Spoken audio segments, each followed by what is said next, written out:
ഇന്ത്യയിലെ ഭൂരിപക്ഷം സംസ്ഥാനങ്ങളും ഭരിക്കുന്നത് ഒന്നെങ്കിൽ BJPയോ അല്ലെങ്കിൽ അവരുടെ ഘടകകക്ഷികളോ ആണ്.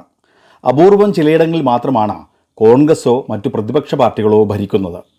അതിലൊന്നാണല്ലോ ജാർഖണ്ഡ് എന്ന് പറയുന്ന ഇന്ത്യയുടെ ഒരു വടക്കുകിഴക്കൻ സംസ്ഥാനം. അവിടെ JMM എന്ന ജാർഖണ്ഡ് മുക്തി മോർച്ചയാണ് ഭരണം നയിക്കുന്നത്. ജാർഖണ്ഡിലാകട്ടെ കഴിഞ്ഞ കുറേ കാലമായി മുഖ്യ പ്രതിപക്ഷ പാർട്ടിയായ BJPയുമായി JMM തുറന്ന പോരിലുമാണ്.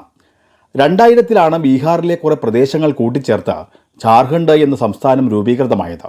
സംസ്ഥാനത്തിൻ്റെ ഭൂരിഭാഗം വനങ്ങളാൽ ചുറ്റപ്പെട്ടതാണ്. അതുകൊണ്ട് തന്നെ ജാർഖണ്ഡിന് വനനാട് എന്നൊരു വിളിപ്പേരുമുണ്ട്. സംസ്ഥാനത്തിൻ്റെ ഒരു ഭാഗം ബീഹാറും മറ്റൊരു ഭാഗം ഛത്തീസ്ഗഡും വേറൊരു ഭാഗം ഒഡീസയും പിന്നെ ഉത്തർപ്രദേശുമാണ് അതിർത്തി പങ്കിടുന്നത്. ജാർഖണ്ഡിലെ 40% ജനങ്ങളും ദാരിദ്ര്യരേഖയ്ക്ക് താഴെയുള്ളവരുമാണ്. ആരോഗ്യ വിഭാഗത്തിൻ്റെ കണക്കനുസരിച്ച് അവിടുത്തെ 20% കുട്ടികളും പോഷകാഹാരം കുറവുള്ളവരാണെന്നാണ് വിവരം. എങ്കിൽ പോലും വളരെ പ്രകൃതിരമണീയമായിട്ടുള്ള കുന്നുകളും വെള്ളച്ചാട്ടവുമൊക്കെയുള്ള ഇവിടെ നിരവധി പ്രസിദ്ധമായിട്ടുള്ള പുണ്യകേന്ദ്രങ്ങളുമുണ്ട്. നിലവിൽ ഇന്ത്യയിലെ മറ്റു വടക്കുകിഴക്കൻ സംസ്ഥാനങ്ങൾ BJP നേതൃത്വം നൽകുന്ന NDA സർക്കാർ ഭരിക്കുന്നതിനാൽ ജാർഖണ്ഡും തങ്ങളുടെ അധീനതയിലാക്കാൻ നാളുകളായി അവർ ശ്രമം ആരംഭിച്ചിട്ടുള്ളതാണ്. പ്രതിപക്ഷത്താണെങ്കിൽ പോലും BJP അവിടെ ഒരു വലിയ ശക്തിയുമാണ്. സംസ്ഥാനം ഭരിക്കുന്ന JMM സർക്കാരിനെതിരെ അവർ നിതാന്ത പോരാട്ടത്തിലുമാണ്.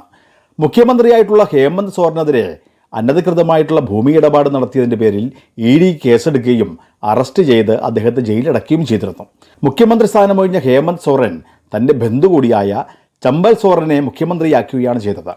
എന്നാൽ ഹേമന്തിനെതിരെ മതിയായിട്ടുള്ള തെളിവില്ല എന്ന കാരണത്താൽ കോടതി അദ്ദേഹത്തെ മോചിപ്പിക്കുകയും പുറത്തു വന്ന ചമ്പൽ സോറനെ രാജിവെപ്പിച്ച് വീണ്ടും മുഖ്യമന്ത്രി കസേരയിൽ എത്തുകയും ചെയ്തിരുന്നു. അന്നു മുതൽ BJPയുമായി നിയമസഭക്കകത്തും പുറത്തും സർക്കാരും JMMും വലിയ സംഘർഷത്തിലുമാണ്. ഈ വർഷം അവസാനം ജാർഖണ്ഡിൽ നിയമസഭാ തിരഞ്ഞെടുപ്പ് നടക്കേണ്ടതിനാൽ ഒരു വിട്ടുവീഴ്ചയുമില്ലാത്ത രാഷ്ട്രീയ പോരാണ് ഇരു പാർട്ടികളും ജാർഖണ്ഡിൽ ഇപ്പോൾ നടത്തിക്കൊണ്ടിരിക്കുന്നത്. ഇപ്പോൾ നിയമസഭയിൽ മൺസൂൺ കാല സമ്മേളനം നടക്കവേ സഭയിൽ ബഹളം വെച്ച 18 BJP MLAമാരെയാണ് ഇപ്പോൾ നിയമസഭയിൽ നിന്ന് സസ്പെൻഡ് ചെയ്തത്. സഭയിൽ നിന്ന് പുറത്തുപോകാൻ വിസമ്മതിക്കുന്നതിനെ തുടർന്ന് മാർഷലുകൾ അവരെ പുറത്താക്കുകയായിരുന്നു.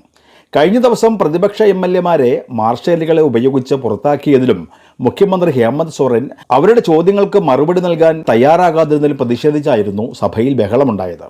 തുടർന്നാണ് speaker Ravindranath Mahto BJP അംഗങ്ങൾക്കെതിരെ നടപടിയെടുത്തതും.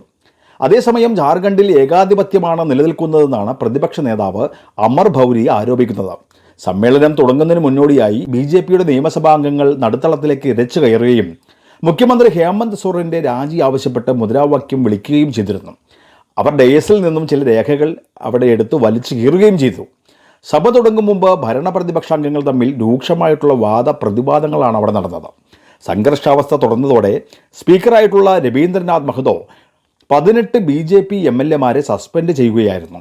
Suspend ചെയ്തിട്ടും BJP അംഗങ്ങൾ സഭയിൽ നിന്ന് പുറത്തു പോകാൻ വിസമ്മതിച്ചതിനാൽ അദ്ദേഹം മാർഷലുകളെ വിളിച്ച് പ്രതിപക്ഷ അംഗങ്ങളെ അങ്ങനെ നീക്കം ചെയ്യുകയാണുണ്ടായത്.